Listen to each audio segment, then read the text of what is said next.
Bismillahirrahmanirrahim. Assalamualaikum warahmatullahi wabarakatuh.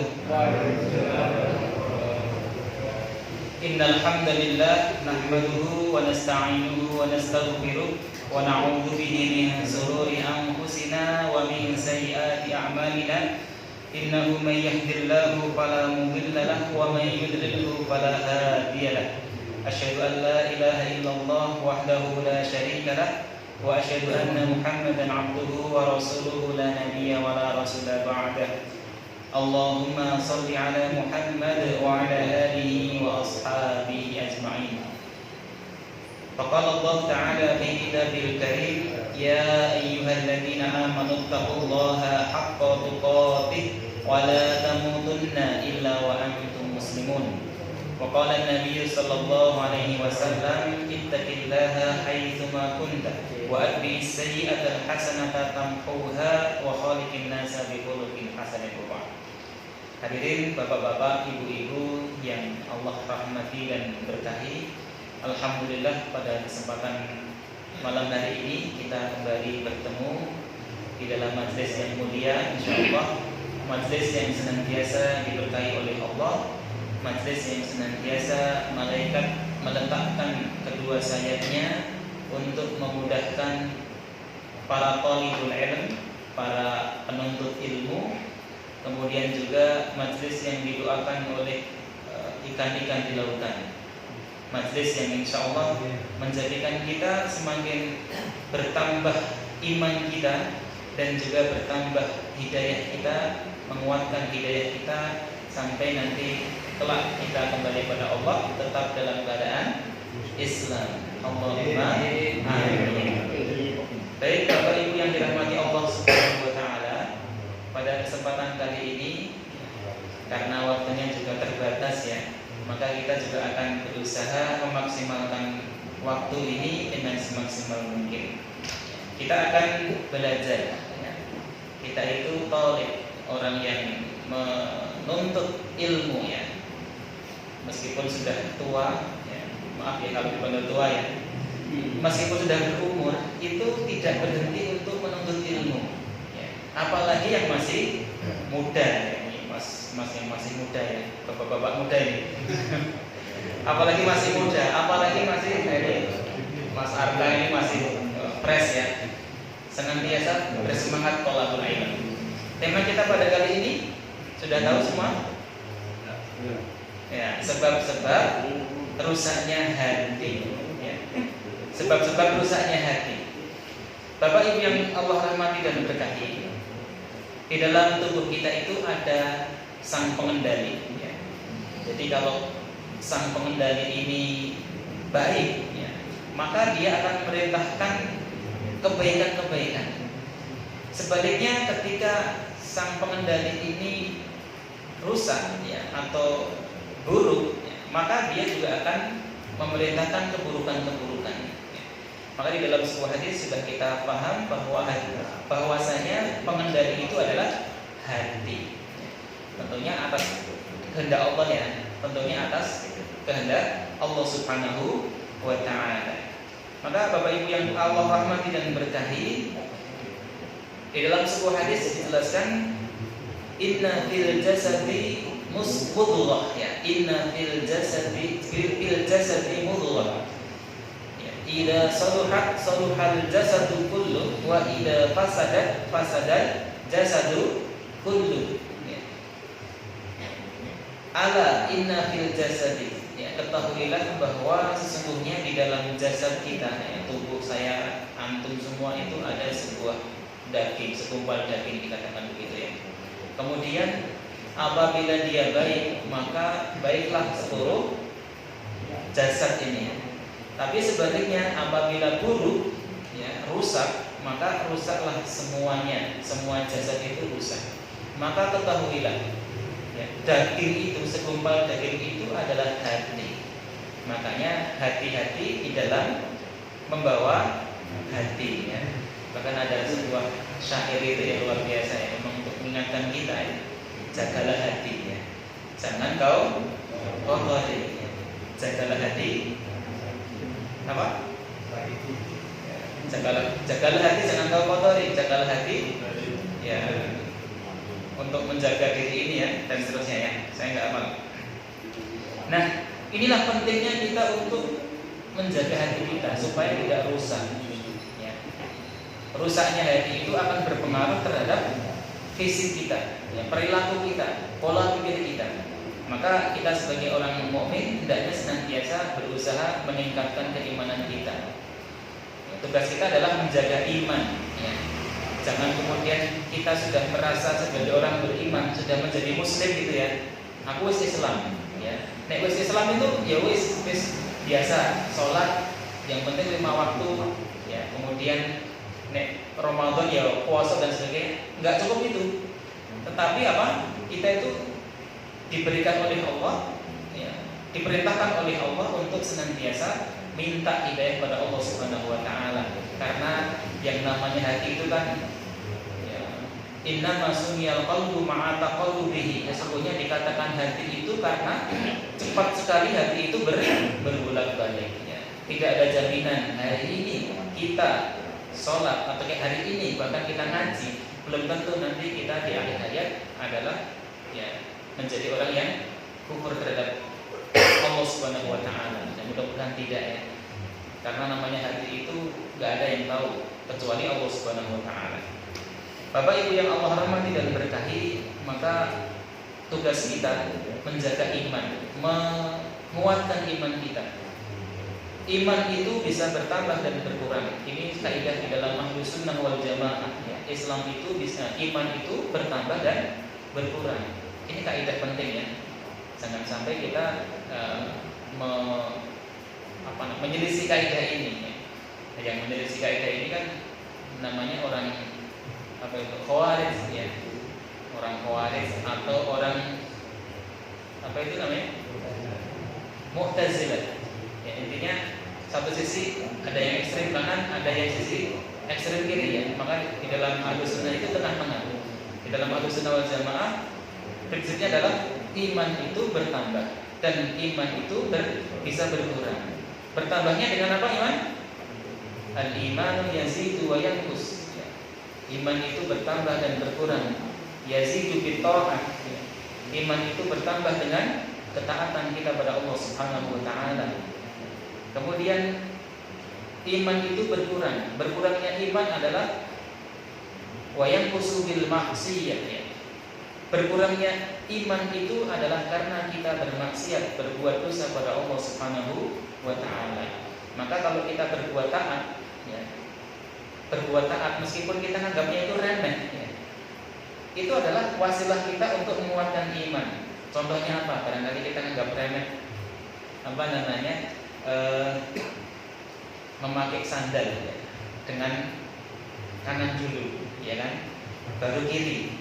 Melepas sandal dengan kiri dulu baru kanan. Itu kan barangkali kita dalam pikiran kita remeh, tapi tidak ada yang remeh di sisi Allah Subhanahu wa taala. Kalau itu adalah perintah Allah melalui lisan Rasulullah SAW, maka adalah semuanya baik. Dan ketika kita meniatkan diri untuk mencari ridho Allah Subhanahu wa taala dalam rangka ketaatan kita pada Allah dan Rasulnya, maka itu akan menambah keimanan kita. Maka dengan tangan kanan ya, kemudian dengan membaca basmalah ya, sambillah wa qul biyamini, makanlah sambillah ya, sebut nama Allah dengan bismillah, kemudian wa qul biyamini, makan dengan tangan kanan. Itu remeh barangkali dalam pikiran kita, tapi sesungguhnya itu adalah bisa menambahkan keimanan kita di sisi Allah Subhanahu wa taala. Belum lagi urusan-urusan yang lebih yang lebih dari itu ya. Maka sebaliknya pula kalau kita berbuat dosa, berbuat maksiat pada Allah Subhanahu wa taala, sekecil apapun yang kita anggap itu kecil, maka akan semakin menjauhkan kita dari Allah Subhanahu wa taala. Semakin jauh dari Allah, maka iman kita semakin berkurang. Kalau ibaratnya dosa itu kan ibarat ada cermin, dan cermin itu kemudian terkena setitik debu atau setitik noda hitam kecil, Kalau kemudian noda hitamnya itu sering dan banyak sekali, maka cermin itu nggak akan bisa kita gunakan lagi karena semuanya sudah kotor. Itulah gambarannya. Makanya Bapak Ibu yang Allah rahmati dan berkahi, mari kita jaga hati kita. Nah, supaya kita hati kita baik, maka kita bisa mengetahui hal-hal yang bisa merusak hati kita.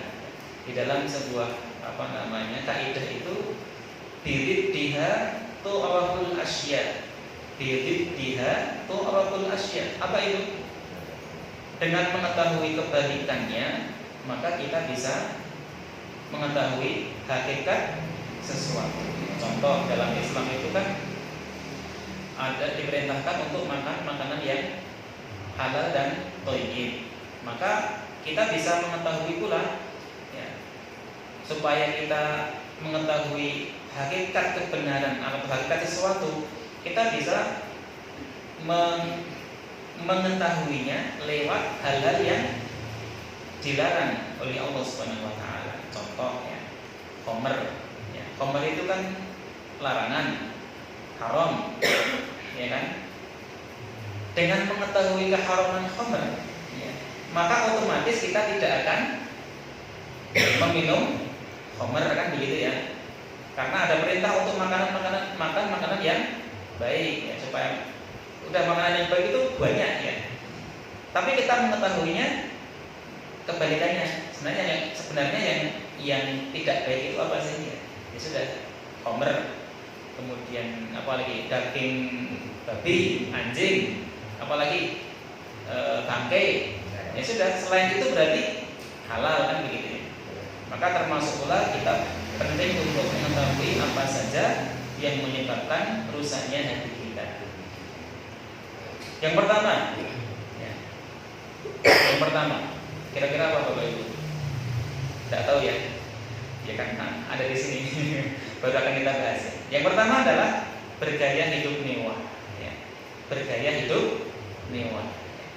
Di dalam Islam kita itu diperintahkan oleh Allah Subhanahu wa taala dan Rasul-Nya untuk ya, bergaya hidup itu sederhana ya.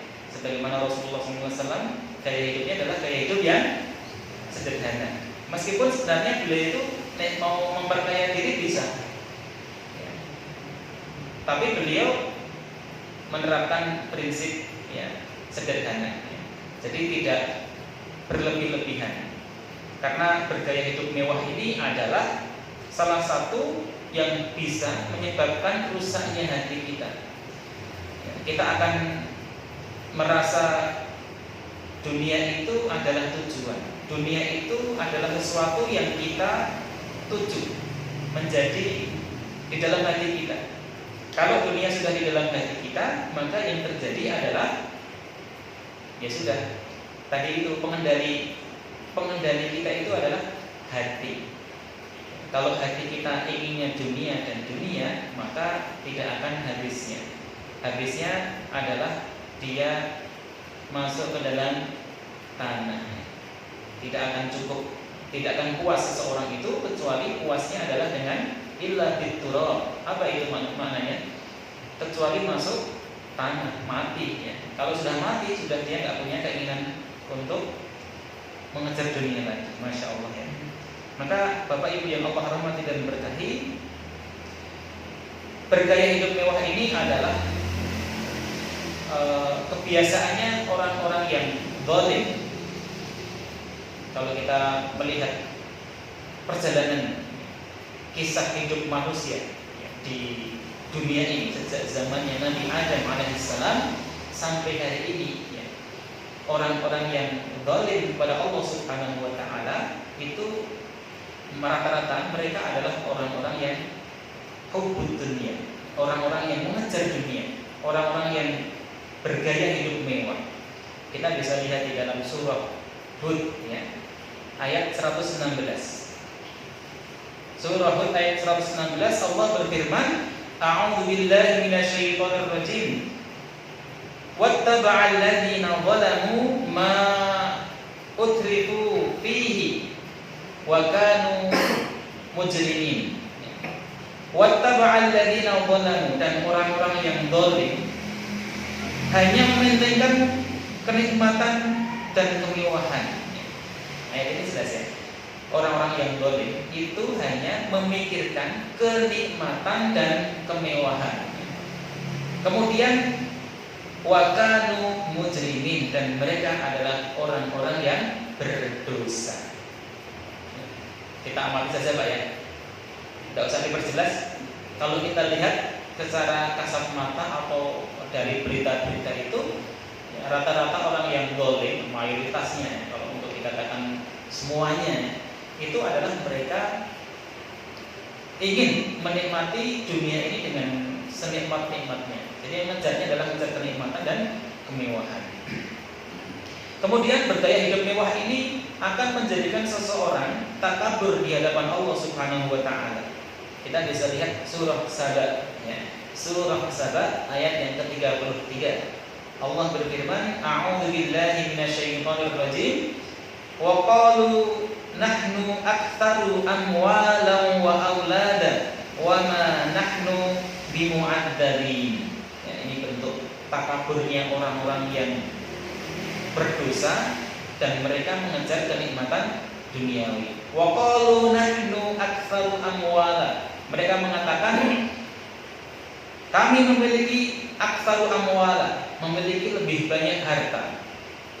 Wa aulada, dan anak-anak daripada kamu. Wa ma nahnu bimu'adzabin, dan kami tidak diadab. Ya, begitu ya.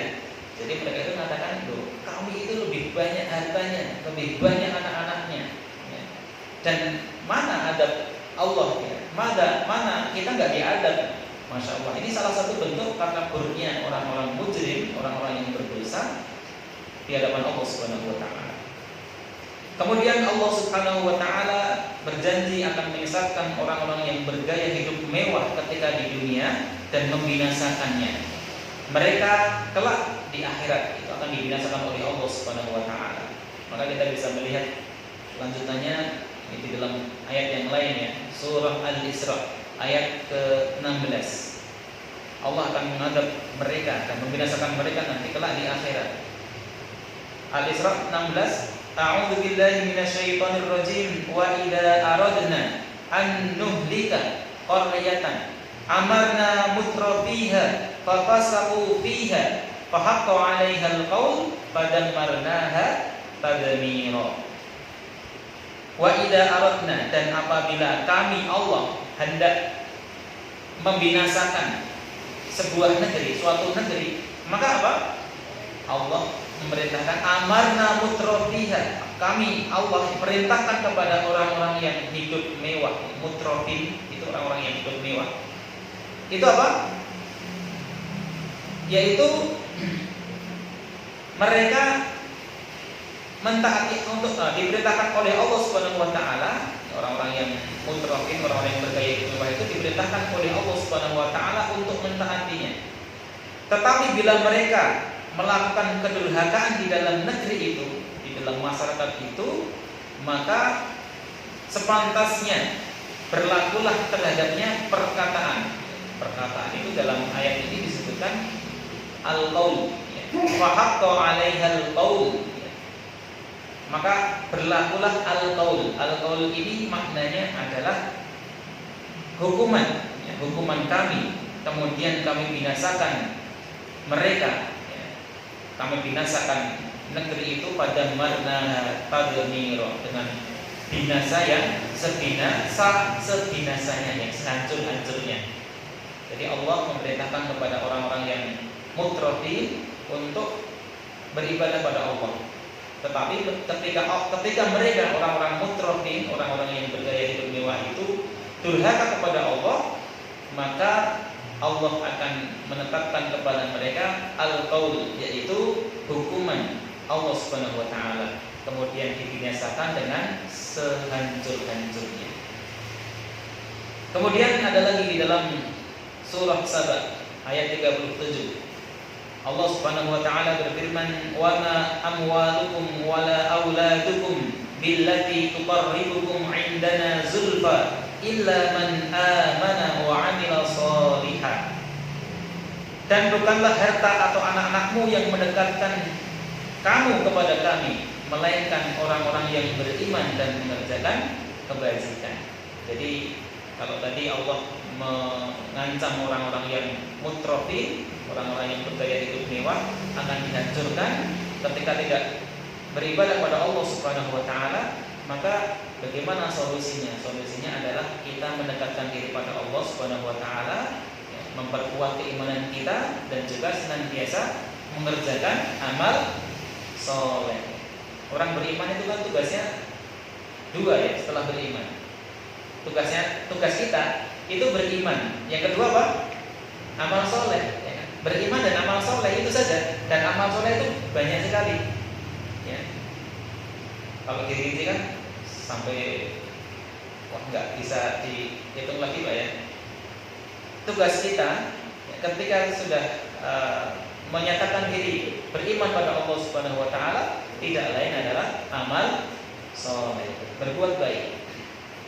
Tentunya dengan mengikhlaskan diri pada Allah Subhanahu wa taala dan juga menyesuaikan dengan sunnah Nabi sallallahu alaihi wasallam. Baik, itu yang pertama. Sifat yang pertama adalah tadi yang membuat hati kita rusak, yaitu bergaya hidup mewah. Kemudian yang kedua adalah sikap munafik. Jadi hati kita akan rusak ketika kita memiliki sifat-sifat munafik. Pengertian nifak itu apa?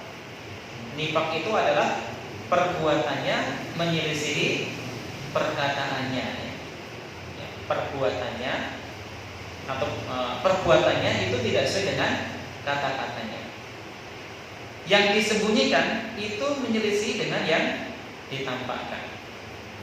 Maka orang yang terjangkit penyakit nifak ini disebut dengan orang munafik. Munafik itu adalah orang-orang yang melakukan perbuatan nifak. Kemudian sifat munafik ini adalah sifat yang sangat berbahaya sekali ya, sangat berbahaya karena akan membawa dampak yang sangat buruk terhadap diri kita sebagai orang-orang beriman dan juga kepada masyarakat. Maka sifat dan sikap munafik ini adalah tentunya merusak hati kita dan juga akan menjadikan barisan kaum muslimin itu tercerai-berai.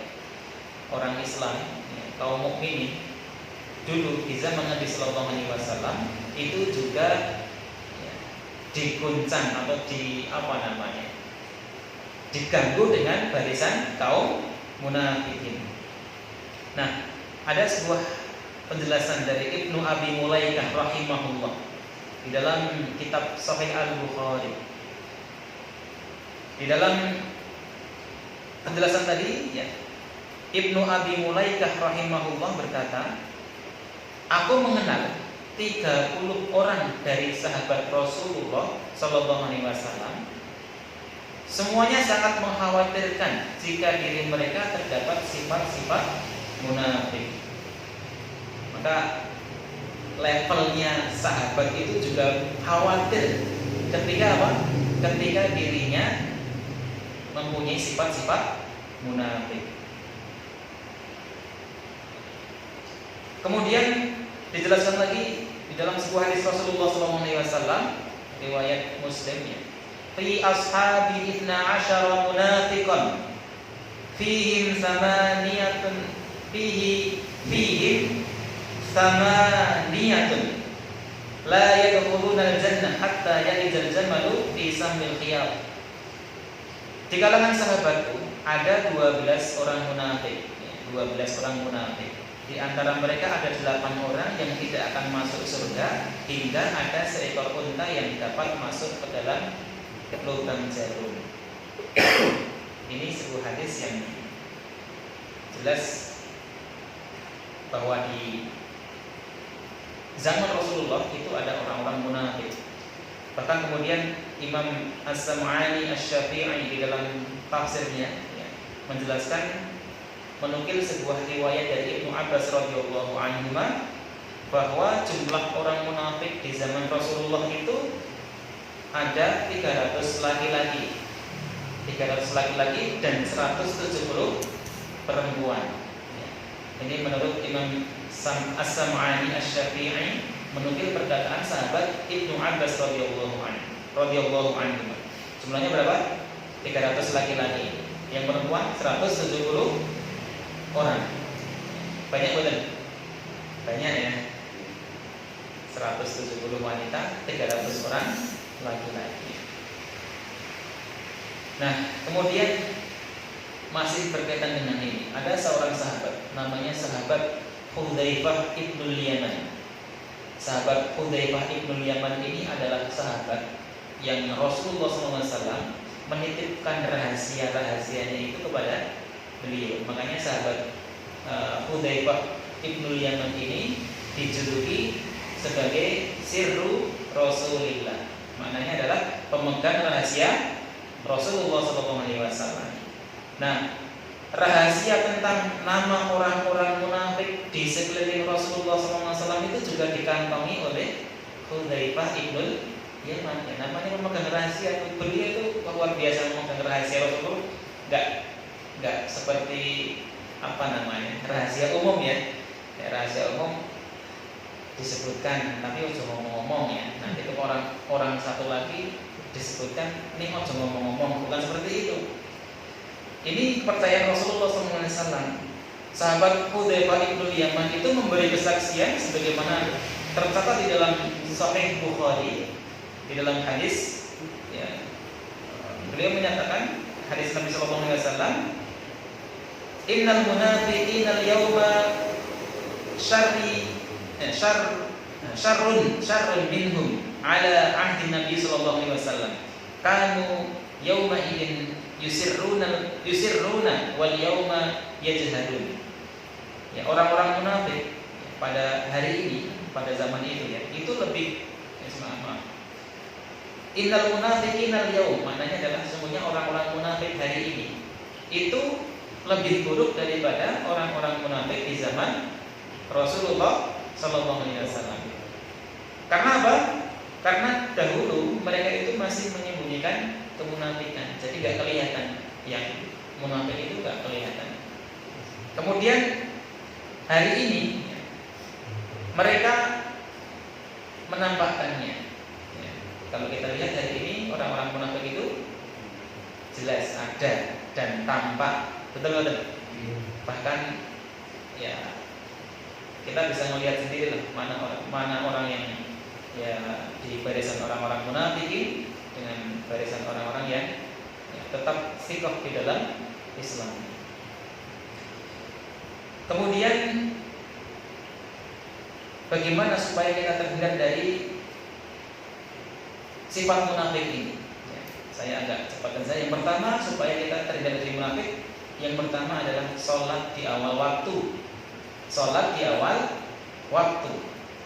Sebagaimana hadis Rasulullah SAW, man shalla lillahi arba'ina yauman fi jama'atin, ya, yudriku takbiratul ula kutiba lahu bara'atun minan nar wa bara'atun minan nifaq. Ya. Barang siapa sholat selama 40 hari secara berjamaah, barang siapa sholat selama 40 hari secara berjamaah mendapatkan takbir permulaannya, maknanya adalah mendapatkan takbiratul ihramnya imam, ya, maka dia akan mendapatkan dua perlindungan dari api neraka. Keduanya adalah perlindungan dari sifat munafik. Kinten-kinten berat lagi. Berarti 40 hari melazimi 5 waktu supaya mendapatkan takbiratul ihramnya imam. Jangan ketinggalan ya. Maka itu akan mendapatkan jaminan supaya jauh dari api neraka dan kemudian jauh dari sifat munafik. Kemudian yang kedua, tip yang kedua, cara kedua adalah perbaiki akhlak dan ilmu kita. Perbaiki akhlak dan perdalam ilmu kita. Jadi perbaikan akhlak dan juga tafaqquh fiddin, thalabul ilm dalam Islam itu menjadikan kita akan terbebas dari sifat munafik. Kenapa demikian? Ya, karena ada sebuah hadis Nabi Sallallahu Alaihi Wasallam riwayat Tirmidzi, khoslatani la tajtami'ani fi munafiq, husnu samtin wala fiqhun fiddin. Dua karakter yang tidak akan pernah terhimpun pada diri orang munafik. Yang pertama adalah akhlak yang baik dan kemudian penguasaan ilmu agama yang baik. Hadis riwayat Tirmidzi. Maknanya apa? Orang munafik itu jelas akhlaknya buruk. Yang kedua, ilmu agamanya dangkal. Ya. Kalaupun ada ilmu agama yang dia pinter, ya, tapi paling tidak dia akan buruk akhlaknya. Atau ilmunya itu hanya sekedar untuk menyerang kaum muslim. Nauzubillah min dzalik. Kemudian yang ke berapa itu? Yang ketiga, perbanyak sedekah. Perbanyak sedekah. Rasulullah SAW di dalam sebuah hadis Nabi SAW riwayat Muslim disebutkan was-shadaqatu burhanun. Sedekah itu adalah bukti. Bukti apa? Bukti iman.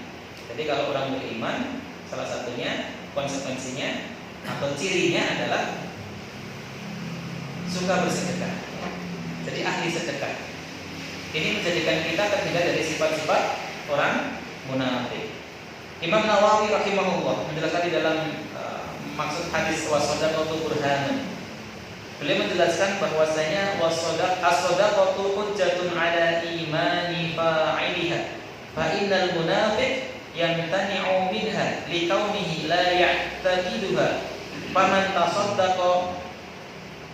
tasaddaqa studilla bi shadaqatihi ala sidqi imani. Ini penjelasan dari hadis was-shadaqatu burhanun. Sedekah itu adalah bukti.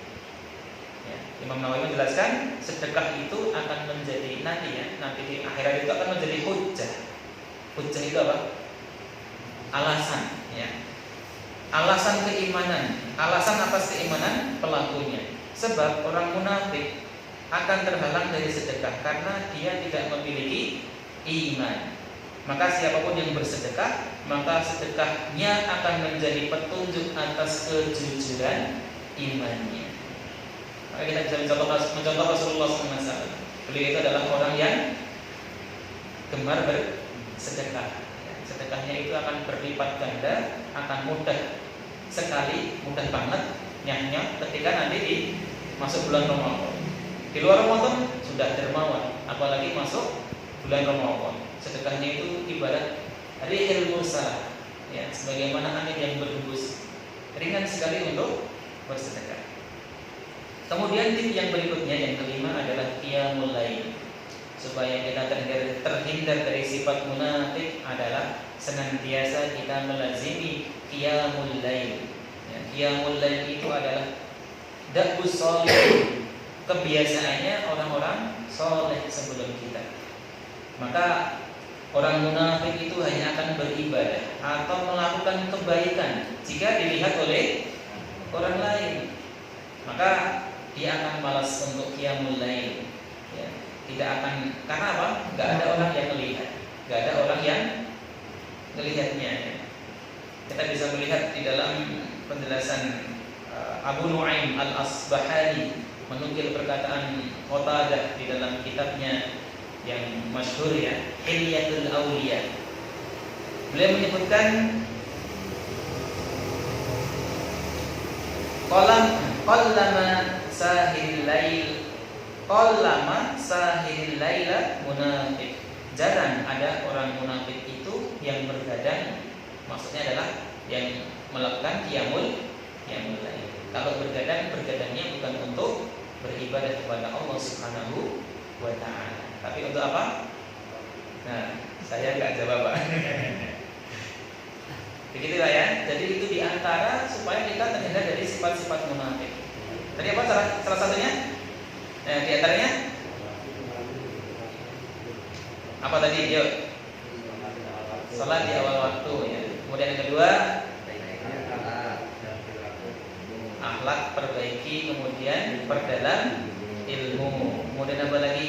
Perbanyak sedekah. Kemudian apa lagi? Qiyamul lail itu seumpama kita nggak mendapatkan waktu yang panjang, ya, waktu yang cukup ya, maka minimal tidak meninggalkan sholat witir. Witir berapa rakaat? 1 boleh. Kalau memang nggak nyandak kan 1 boleh. Masa belum subuh ya tentunya ya. Kalau nggak nyandak tinggal mungkin berapa 5 menit mungkin ya sudah witir aja. Nah itu supaya kita terhindar dari sifat-sifat kaum munafik. Kemudian kita lanjutkan tadi yang kedua ya, sifat supaya sebab hati kita rusak itu yang kedua adalah sifat munafik. Kemudian yang berikutnya, hati kita rusak. Yang ketiga adalah menuruti hawa nafsu dan syahwat. Menuruti hawa nafsu.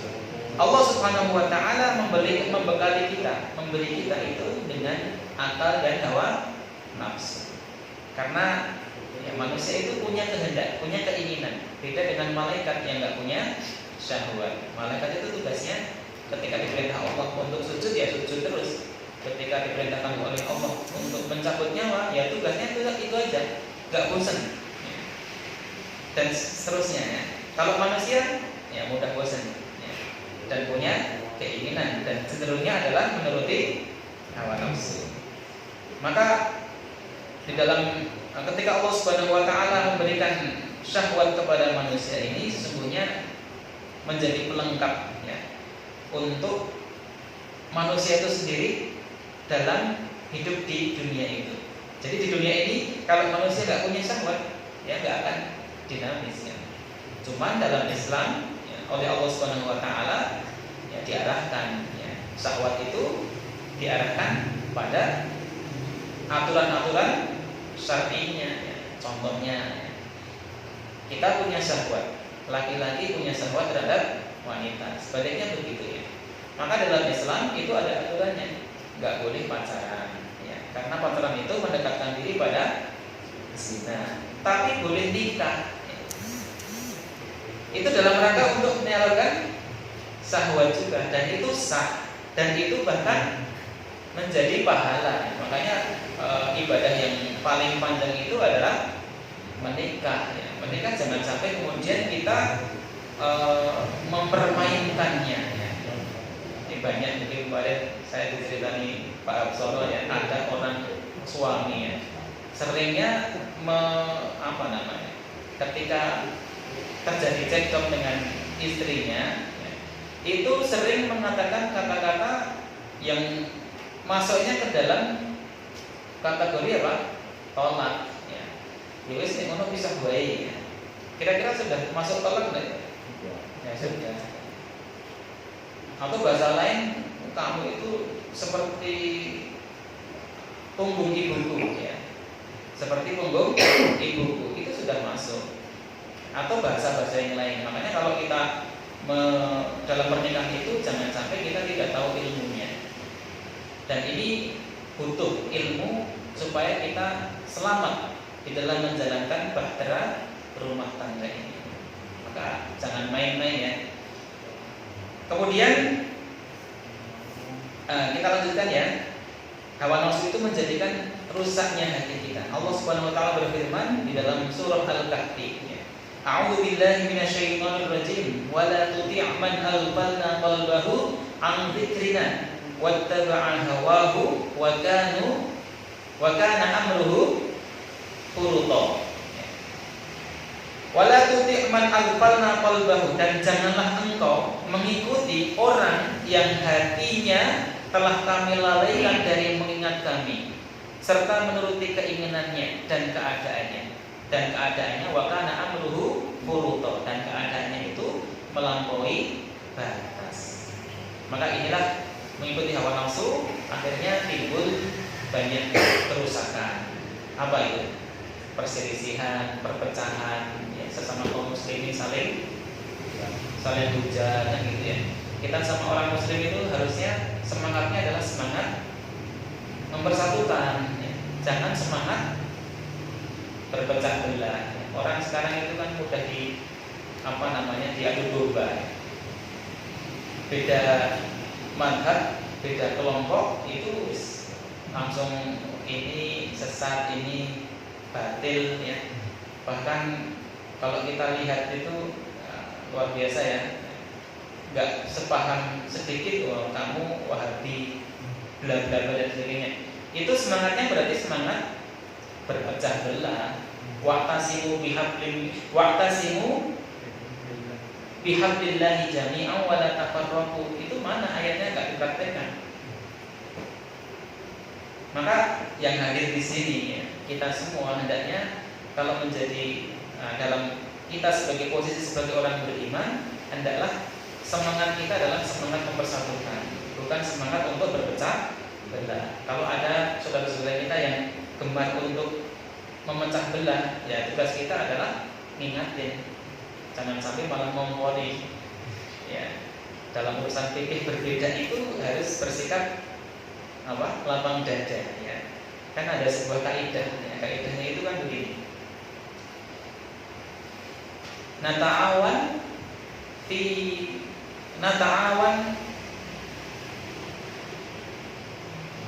mattafaqna, ya. Nata'awanu fi mattafaqna wa nata'ada fi makhtalafna. Maknanya apa? Nata'awanu apa tadi? Kita itu saling bekerja sama. Nata'awanu fi mattafaqna. Kita itu bekerja sama dalam hal-hal yang kita sepakati. Dalam hal yang kita sepakati kita harus bekerja sama. Kemudian wa nata'ada fi makhtalafna. Kita itu saling memberi udzur terhadap ikhtalafna. Ya, hal-hal yang kita berbeda. Dalam urusan fikih begitu. Dalam urusan ikhtilaf fikhiyah silahkan. Tapi dalam urusan yang sudah kita sepakati, ya, contoh iman itu ada, rukun iman itu ada 6. Ya, semua kaum muslimin sepakat, ya. Ya udah kita saling menguatkan dalam urusan itu. Rukun Islam itu ada 5. Ya.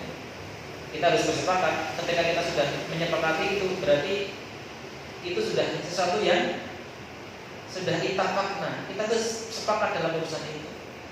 Maka inilah yang harus kita pegang bersama, bahwa kita sebagai seorang muslim hendaknya senantiasa menguatkan ukhuwah kita, ukhuwah Islamiyah, supaya tidak terjadi perpecahan.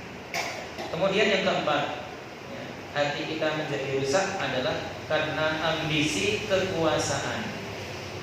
Ya, ambisi kekuasaan. Seseorang yang berambisi pada kekuasaan, maka akan hilang keikhlasan di dalam beramal. Dia akan melakukan kebaikan, ya, apabila mendukung dirinya atau apabila dia mendapatkan keuntungan. Ya. Dia beramal, berbuat baik ketika menguntungkan dia. Tapi dia akan tidak berbuat kebaikan ketika apa? Tidak menguntungkan dia, bahkan akan melakukan perbuatan yang negatif, ya, supaya orang lain tidak mendapatkan keuntungan. Masya Allah, ya. Na'udzubillah min dzalik. Nah, orang seperti ini itu dia akan lebih cenderung sibuk mencari aib orang lain, kemudian menjatuhkannya agar tidak berkompetisi dengan si dia, ya, dalam urusan untuk meraih kekuasaan, ya. Maka hubbur ri'asah, ya, cinta kekuasaan ini menjadi penyakit di dalam hati kita. Maka kalau dalam Islam itu seorang pemimpin itu nggak boleh, ya, mencalonkan itu, ya, cacat sebenarnya. Tetapi apa? Ditunjuk, ya. Ditunjuk oleh memang ya, orang-orang yang bersepakat untuk menunjuknya. Tapi kalau mencalonkan bahkan sampai kemudian ya bermain money politik dan sebagainya, ya itu sesuatu yang di luar syariat. Nah pertanyaannya adalah bagaimana kalau ini ada calon yang baik ya, calon yang baik kemudian apakah ini tidak menyelisih sunnah? Sesungguhnya persoalannya tidak sesederhana itu ya. Karena persoalannya apa? Persoalannya sistem yang ada sekarang itu bukan sistem Islam. Sehingga apa? Sehingga ya memang begitu. Rule-nya begitu ya. Rule-nya begitu. Insyaallah ya. Kita tidak akan masuk lebih dalam. Kemudian yang berikutnya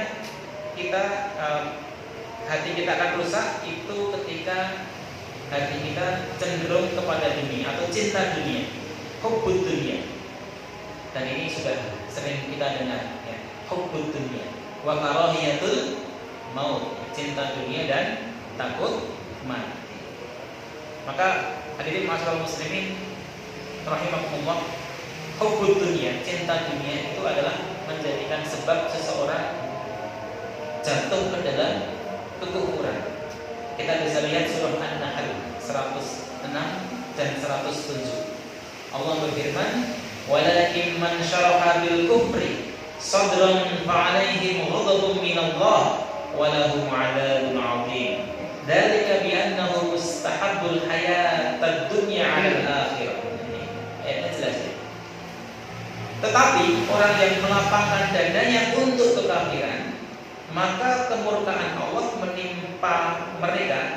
menimpanya dan mereka akan mendapat azab yang besar.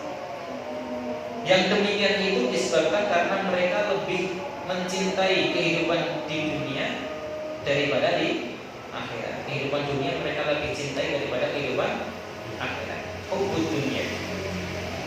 Bagaimana indikasi seorang hubbud dunia? Hubbud dunia itu ketika seorang mencari dunia, dia melalaikan kewajiban-kewajiban kepada Allah Subhanahu wa ta'ala.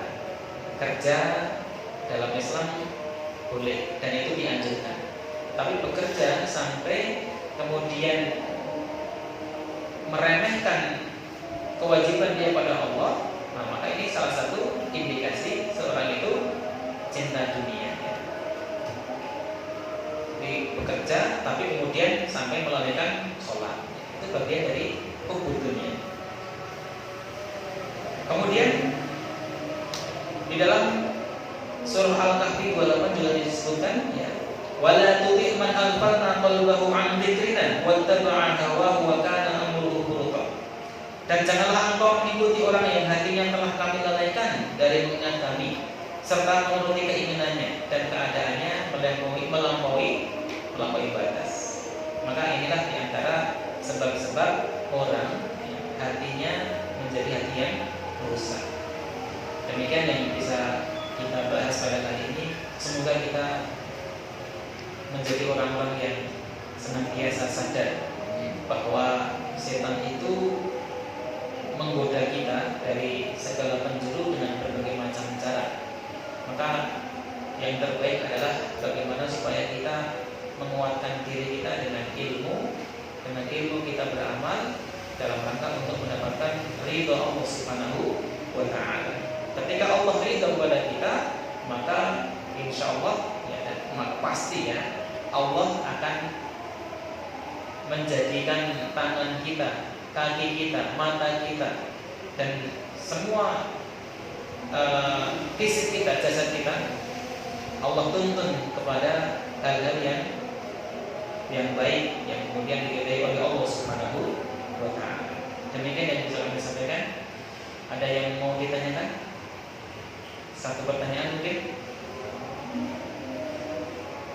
Baik, sudah masuk adzan ya. Semoga yang ketika tidak ada pertanyaan semuanya sudah paham. Baik, kita tutup dengan alhamdulillahirabbil alamin. Subhanaka Allahumma wa bihamdika asyhadu an la ilaha illa anta astaghfiruka wa atubu ilaik. Assalamualaikum warahmatullahi wabarakatuh.